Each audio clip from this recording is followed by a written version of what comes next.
But now we are thinking about, when you think about the total thing, okay, there's the issue about where we're getting the materials that we're using to get the batteries, or the materials, the rare earth minerals that we're using for the solar panels. And now we are seeing now that's a challenge. DR is in DR East Congo. Africa. That is our neighbor. That directly impacts us. They are literally in Jumuiya. The refugees from that conflict are in Kenya. Yeah. So this is something that directly affects us.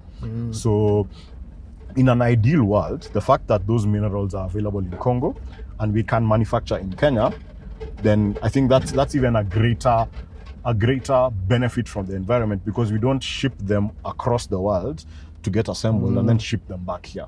So we are reducing the carbon footprint if we're able to do that. So that I'll go back to like what you said now. If the president is serious about this and we're serious about this from a policy perspective, this again should be one of those things that I'm saying that should supersede an election term. Because the amount of work that needs to go into making sure that this gets done is not going to be done within one president's term. So thinking about now how we can leapfrog the same way we did with mobile phones is we don't have a great installed capacity for manufacturing internal combustion engines. We could set up EV and be a leader in EV within Africa.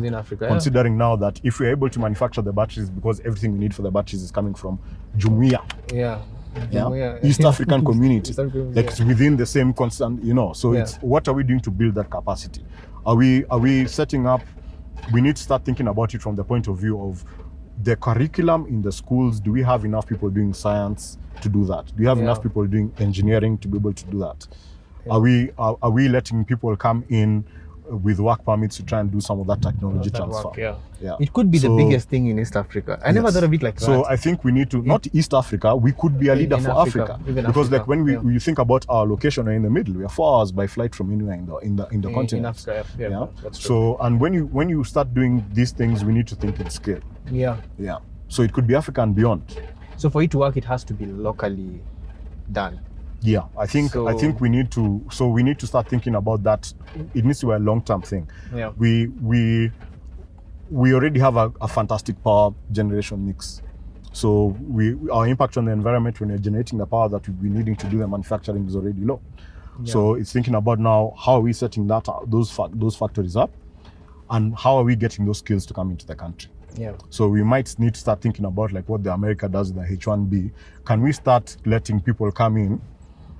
Because like getting a work permit right now is very difficult. But now can we start having priorities when it comes to that? So like if you're saying we want electric vehicles, can we make it easier for people who have the expertise in electric vehicles to come and set up in Kenya? And if it's set up here, then it will be cheaper to buy an electric car, more cheaper than... The thing is, if you're manufacturing here and we are able to achieve economies of scale, because that's what happens in Northern Africa and Morocco. Morocco assembles vehicles for basically the European market. Thank you so much for watching that highlight video. If you want to watch the full conversation that we had on the game drive, click here. I'm going to put it here. Don't forget to like the video, comment, subscribe if you haven't already, or even share with anyone who would be interested in this conversation. It helps my channel and it helps me make more videos like this. Asante. Bye.